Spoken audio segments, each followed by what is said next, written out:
The murder of Cora Crippen is one of the most notorious crime stories in British criminal history.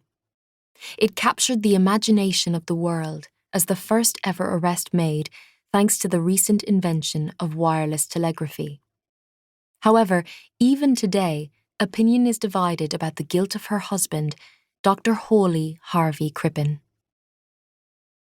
I remember one night, shortly before 1 o'clock, I heard two terrible screams, one immediately after the other. Shopkeeper Mrs. Glackner. The couple had met in New York City, where Dr. Crippen was working as a homeopath. Cora was a music hall performer using the stage name Belle Elmore. They married in 1894 and 3 years later moved to London, England. Unable to find success as a singer, Cora became the treasurer of the Music Hall Ladies Guild. Her husband opened a dental practice in New Oxford Street.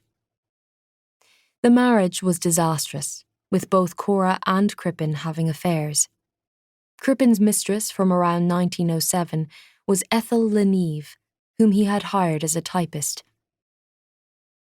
Ethel was considerably younger than Crippen, and her demure, passive personality was the opposite of his domineering wife's. On the 31st of January 1910, Cora and Crippen held a dinner party at their home at 39 Hilldrop Crescent, Holloway, North London. After they said goodbye to their guests that evening, Cora was never seen alive again, marking the beginning of an unprecedented investigation that spanned the Atlantic Ocean and involved a recent technological advance and some sharp-eyed detective work. 2 days after the dinner party, Ethel visited the Music Hall Ladies Guild with a letter purporting to come from Cora that announced she had been called away to America and was resigning as treasurer. Curiously, it was in Crippen's handwriting. It read in part, "Dear friend, please forgive me a hasty letter and any inconvenience I may cause you. But I have just had news of the illness of a near relative, and at only a few hours' notice, I am obliged to go to America."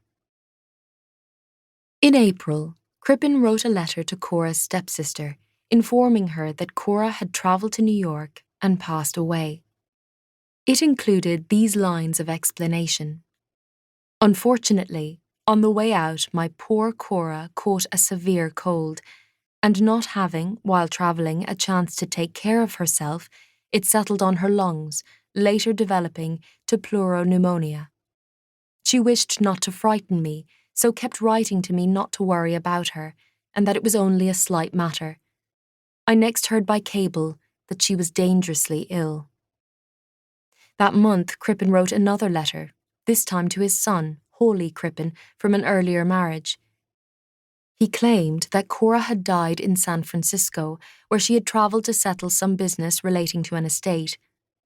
After receiving this communication, Hawley didn't hear from his father again, but he did receive some peculiar letters from members of the Music Hall Guild of London, asking if Cora had died at his home in Los Angeles.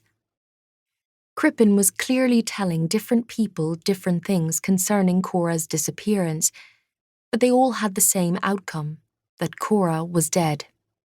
In July, Cora's friend, Kate Williams, a professional strongwoman better known as Vulcana, contacted police to report the mysterious circumstances of Cora's disappearance. Police didn't take her account seriously until they were contacted by John Nash and his wife, Lil Hawthorne, who were friends of both Cora and Scotland Yard Superintendent Frank Forrest.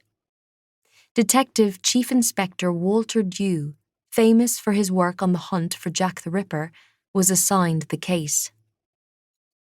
Dew quickly learned about the inconsistent letters that Crippen had written. His first task was to establish the circumstances surrounding Cora's alleged demise, but as he later recalled, "I could not find any trace of the woman's death.